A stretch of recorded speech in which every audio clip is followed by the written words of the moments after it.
Hello students, welcome to lecture 18 of your course Elements of Discrete Mathematics.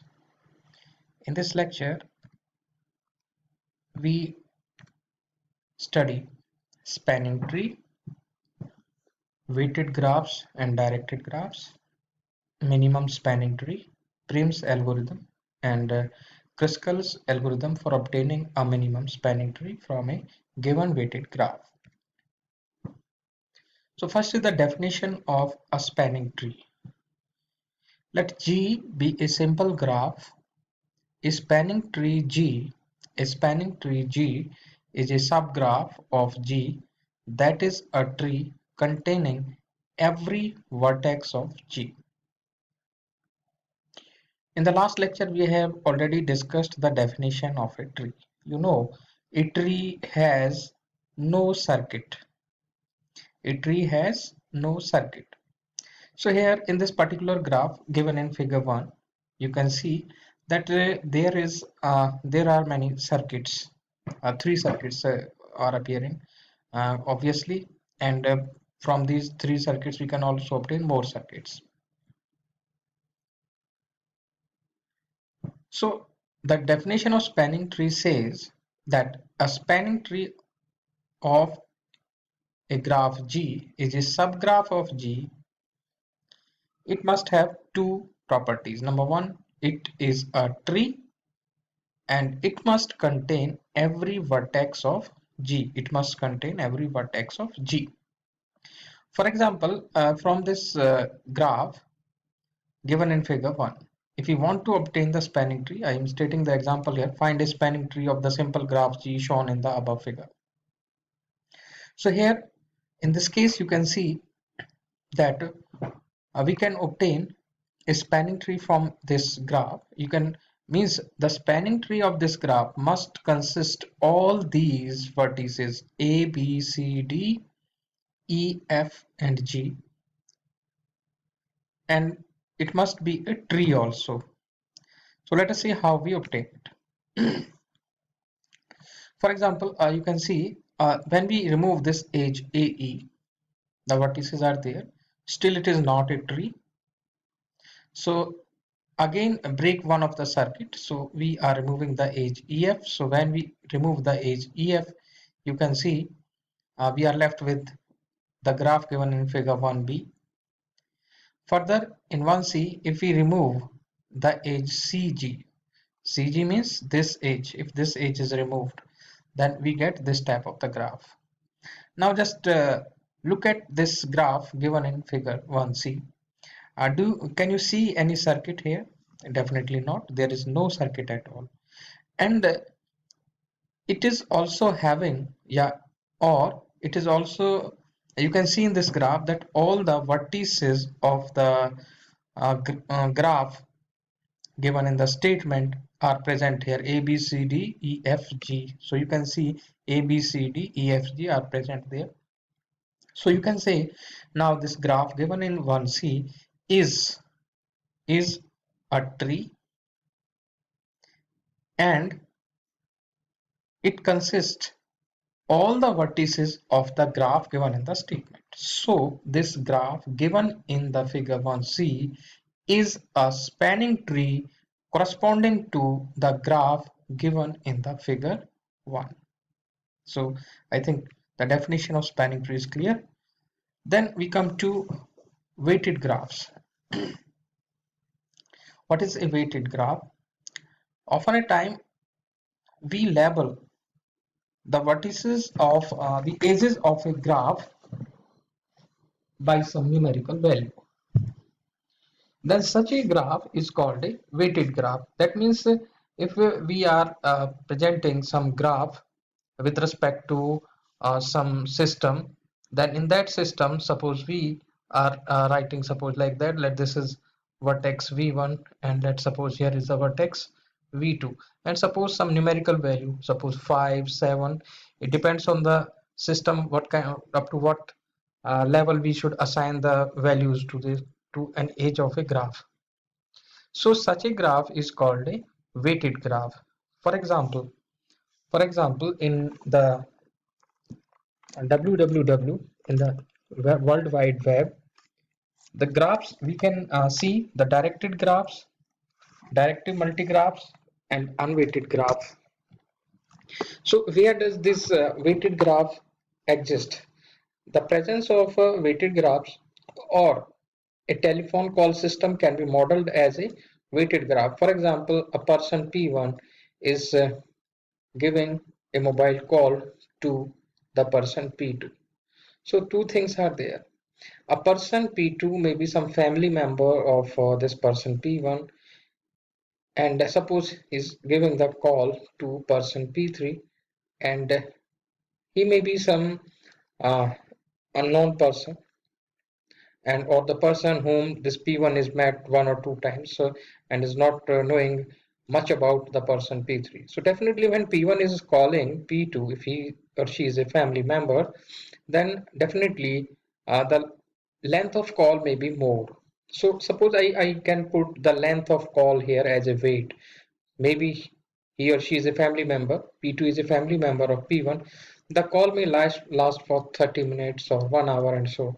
And if P1 is calling some unknown person P3, then call may end within 2 or 3 minutes or 5 minutes. So it means this is the weight of the call we are assigning here. So in this case, the graph, but again, incidentally, it is possible, quite possible that these P1, P2, and P3 are familiar with each other. These are familiar with each other. So the conversation between these two may last maybe for 10 minutes or 15 minutes. So that will be the weight of this edge in the graph. So we can extend this graph to as many vertices or the edges as possible. So this is a very simple case of a weighted graph, right? So mobile calls you can model as a weighted graph. But for further discussion of these examples presented in this table, let us go for the directed graph also. What is a directed graph? In a directed graph, suppose these numbers at the blue dots or blue circles, these are the vertices of the graph, and these are the edges of the graph. So here, if arrow is pointed from 1 to 5, that means uh, this is a directed graph. There is direction. We can move from 1 to 5, 1 to 5, 1 to 2, or 2 to 5, but not the reverse case. We cannot move 5 to 1 or 2 to 1. So such a graph in which certain direction is given on the edges of the graph are called the directed graph. If we in general, if we have the vertex u in a graph and a vertex v in a graph, and then this edge is directed from u to v in this way, then we represent this edge as uv. That means there is a direction from u to v. And suppose v is directed to w, w is some vertex here, then this edge will be denoted by vw. And note that this vw will not be equal to wv because there is a direction. So that is how we can construct a directed graph. For example, if we were talking about a phone call, sometimes we receive calls from customer cares or some other service providers. Then they call the persons, the targeted persons. So maybe this is the location from where these calls are done. So 5 is the targeted customer, 2 is the targeted customer. So you can see that we are receiving call from such customer care services. But when we call back to those numbers, then it's not possible because they are one-sided calls. So that kind of the mobile call system can also be considered as a directed graph. So that is how by combination of this directed graph and the weighted graph, certain systems can be studied. For example, this is www, that is World Wide Web. And the World Wide Web, when you search something, there is these are the directed multi-graphs with loops, and these are unweighted also, unweighted graphs. The Facebook friendship system you can see in the Facebook. These graphs are undirected. I want to show it here. This is a network of the friends on Facebook, you can see, and in the figure 3. In figure 3, you can see here that this person 1 is connected with F. So there is an edge person. This is 7 and this is person 2, 3, 4, 5, 6 and 7. So from this graph you can see, means in a friendship network on the Facebook, you can see this is friend of this person 7, friend of person 2, friend of person 3, but 3 is not friend of 4. You can see 4 is not a friend of, directly a friend of 5. This is in fact person 5. Similarly 5 is not a direct friend of 6. So you can see there is a direction. There may not be a direction. So this is a kind of unweighted and undirected graph in the Facebook friendship network. And the example of a weighted undirected graph is given in figure 4. In figure 4, you can see this type of graph is representing a system. This type of graph is representing a system where vertices are representing some person and edges are representing the weights of their relationship. And it can also be there. These may be representing certain stations related to a particular business, and these edges may be representing the distance between these stations, maybe in kilometers, maybe uh, in obviously in kilometers or meters maybe sometimes. So you can say that is how you can form a weighted graph. Now coming back to again this table, citation network is also a directed unweighted acyclic graph. Collaboration network is undirected and unweighted uh, system of graphs. You know, when we are collaborating with someone regarding some business or some work, then definitely collaboration is from the both sides. This is not unidirectional. So that is why such a graph will be represented without any direction on the edges. So such a graph is undirected graph as well as unweighted graph as well as unweighted graph. And mobile phone calls we have already discussed, and protein interaction, this is related to some biological studies, so we are not going to discuss it over here. Then coming to the minimum spanning trees. What is a minimum spanning tree? You can see a minimum spanning tree in a connected weighted graph is a spanning tree that has smallest possible sum of weights of its edges. That has smallest possible sum of weights of its edges. We have already discussed the definition of spanning tree. Spanning tree is what? Definitely, it is a tree which is related to a given graph. It is a tree which is related to a given graph and consists all the vertices of the given graph. When we are talking about minimum spanning tree, that means from a given weighted graph, we can obtain several spanning trees. It is not the case that from a given graph we can obtain only one spanning tree. From a given graph, we can obtain several spanning trees. Now, if it is the case of a weighted graph, then what happens? If we obtain the spanning tree in different ways, suppose we have obtained 5 spanning trees from a given graph, and when we add the total weight of these spanning trees individually. Suppose we are having five spanning trees, let T1, T2, T3, T4 and T5 corresponding to a given graph. Then definitely this T1 is having certain vertices and edges, and each edge have certain weights. And suppose you add the total weight of all the edges of this spanning tree T1 and let you find it is 24. Suppose it is 24, and let for T2 it is 21, for T3 suppose it is 19, and suppose T4 it is 27, and for this suppose it is 17. Then we are talking about a minimum spanning tree, because we have obtained all the spanning trees T1, T2, T3, T4, T5 from the same graph G.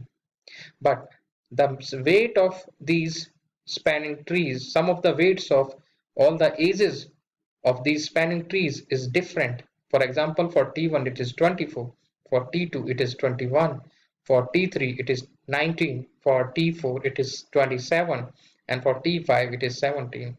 Then we have to consider the tree which has the minimum, in which the sum of the weight of all the edges is minimum. So here this is 17. So in this situation T5 will be called minimum spanning tree of the graph G.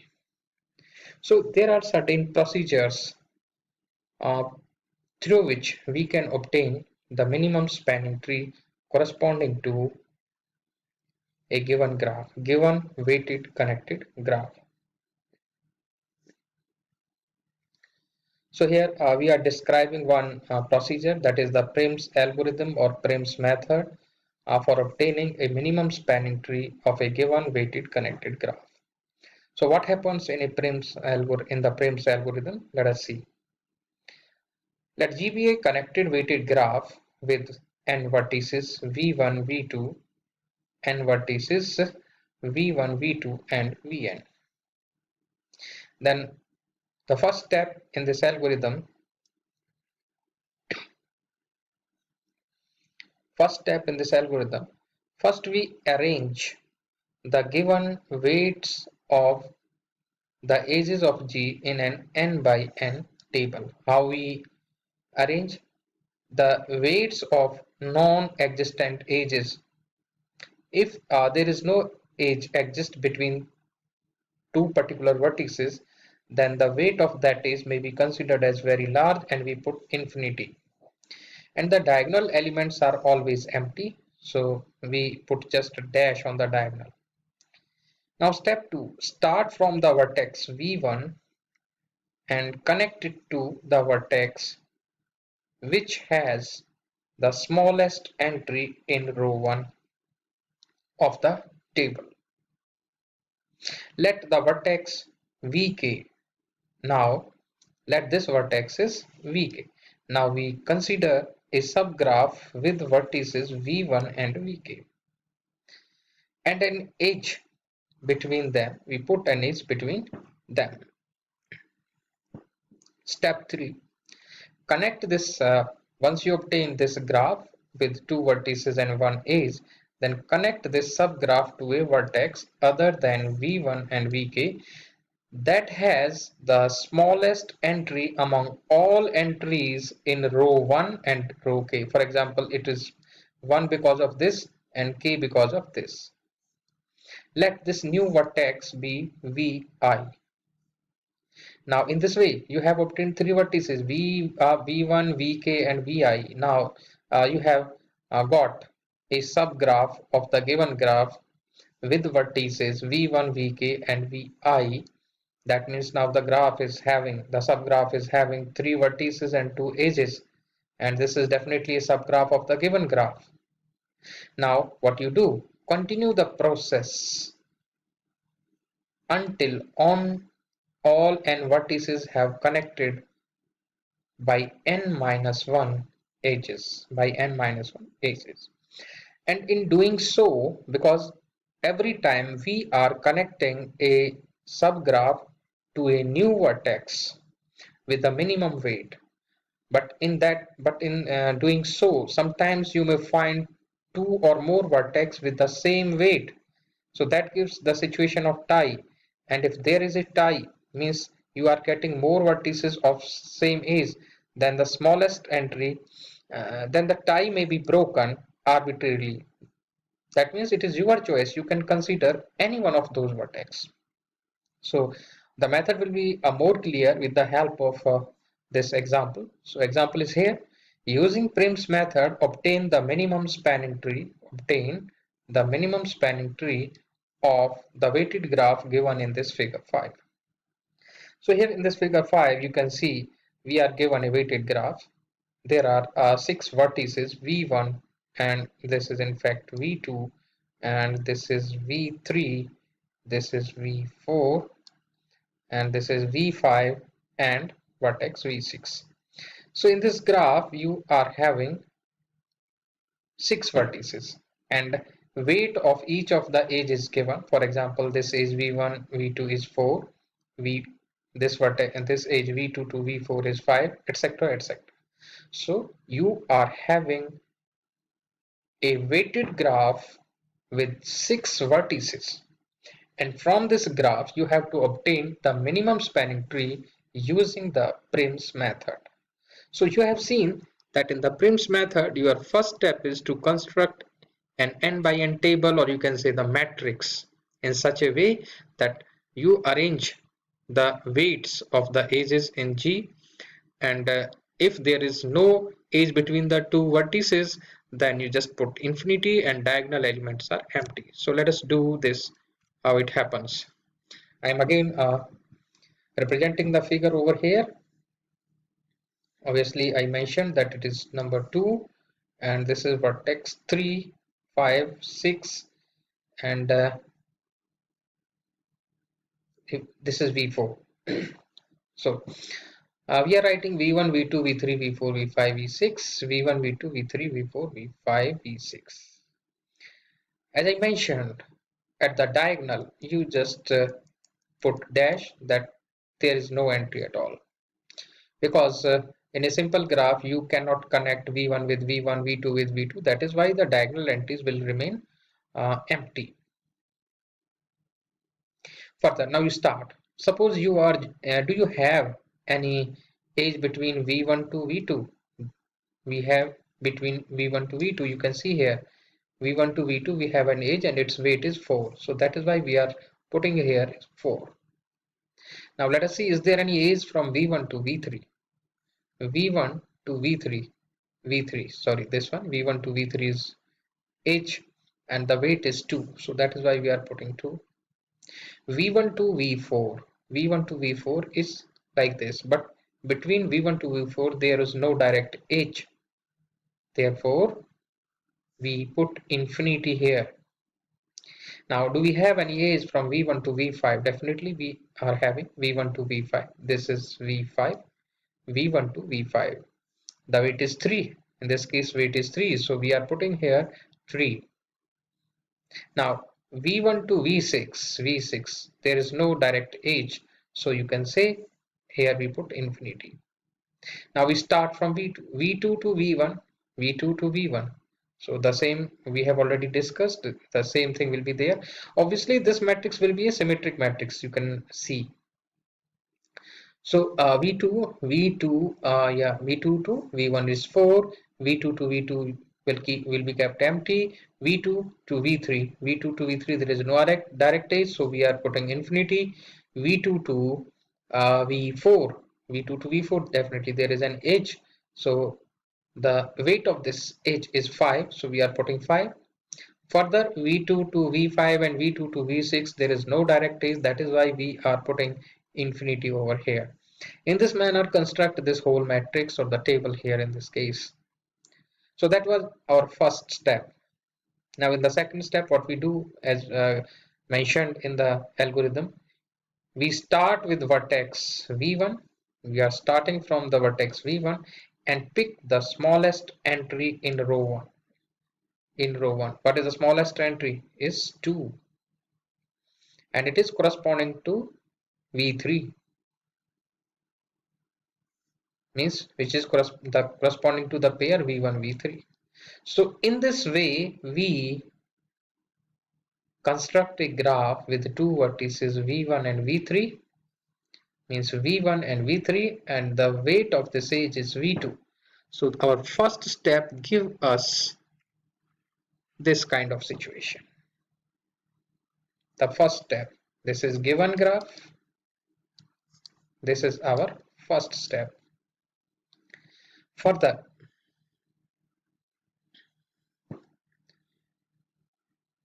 according to the third step, we now examine, because here we have identified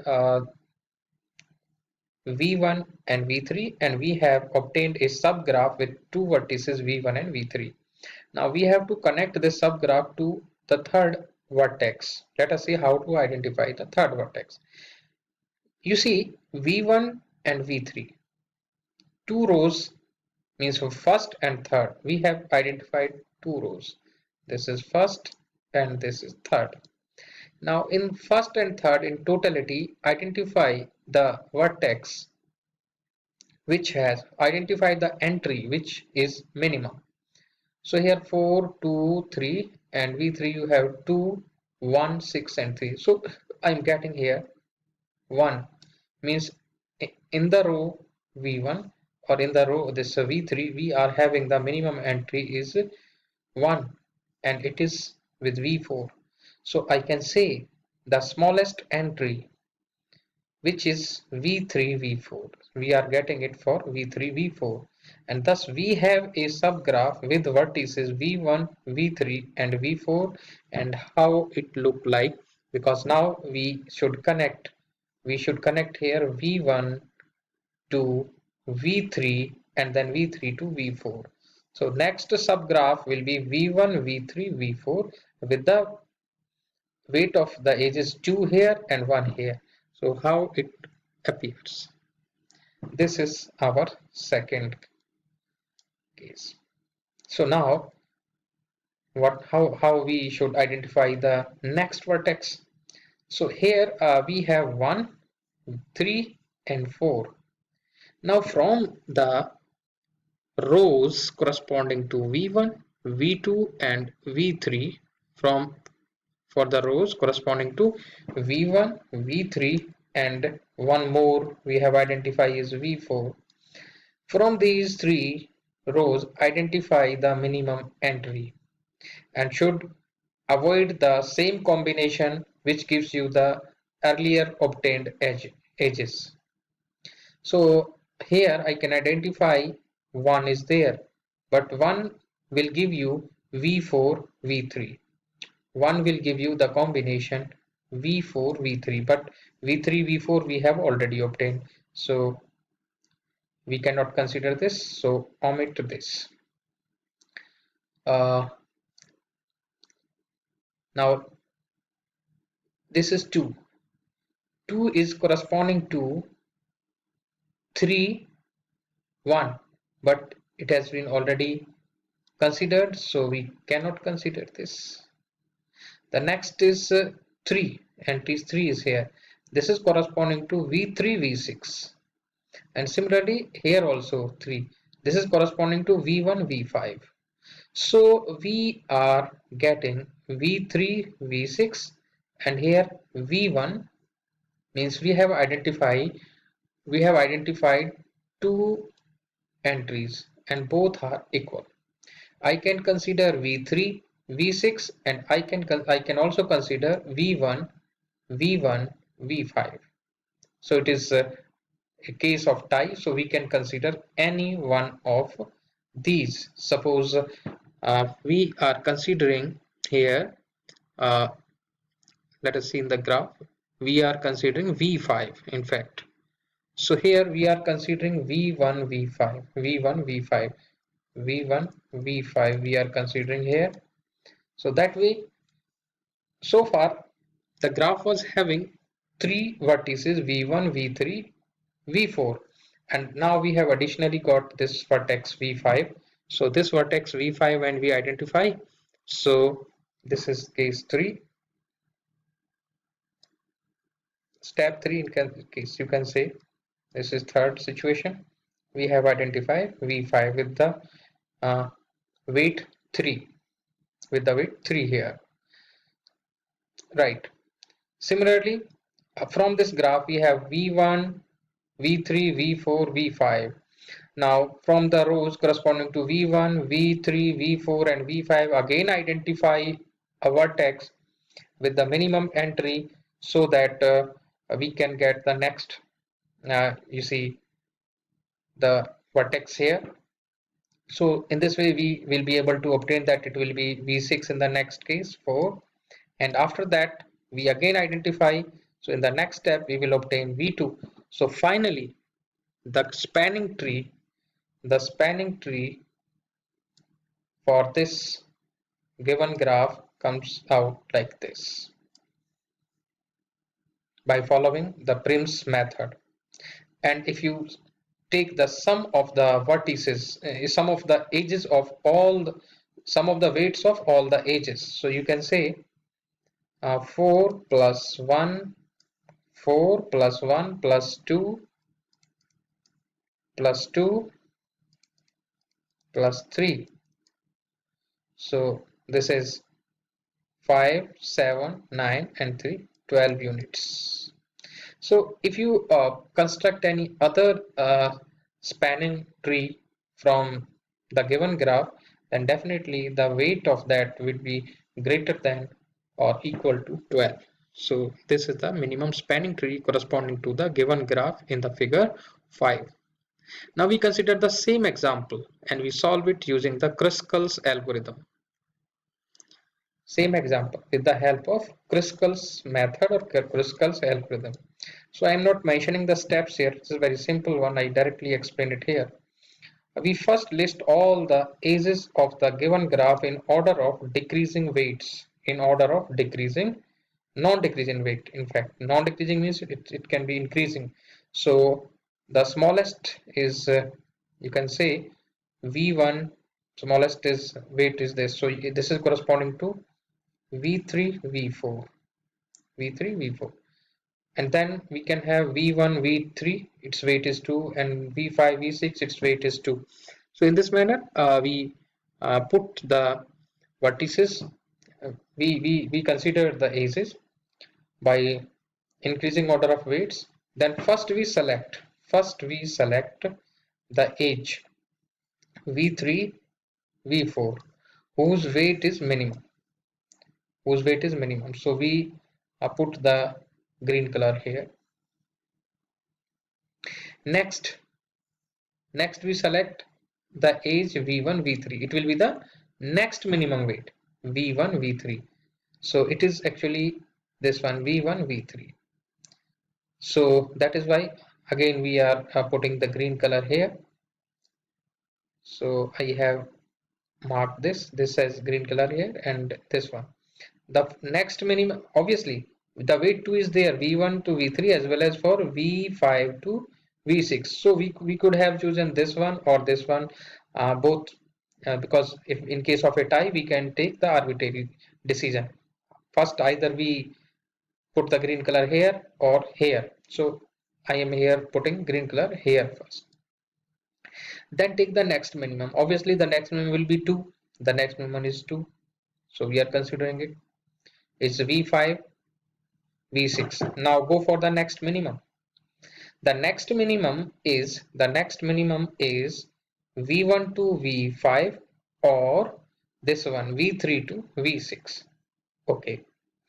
But once I take this V1 to V5, V1 to V5 or this V1 to V6 because I have the choice. But in doing so, what will happen? It is already there, and if I put it here and we have already marked this one, in that case it will form a circuit. So I will not consider this one. Rather, I will consider this because we should not consider those edges which forms the circuit. Why? Because finally we are going to obtain a spanning tree and a spanning tree does not consist a circuit. So that is why we should not consider this age. So we should consider this age itself. So further next is 4. So we mark this age as green. Further minimum is 5. But then if we take 5 here, it will form a circuit because we have already green color, and if we are again putting the green color here, it will form a circuit. So we will not consider this. So the next minimum is 6. 6 is at 2 places, here and here.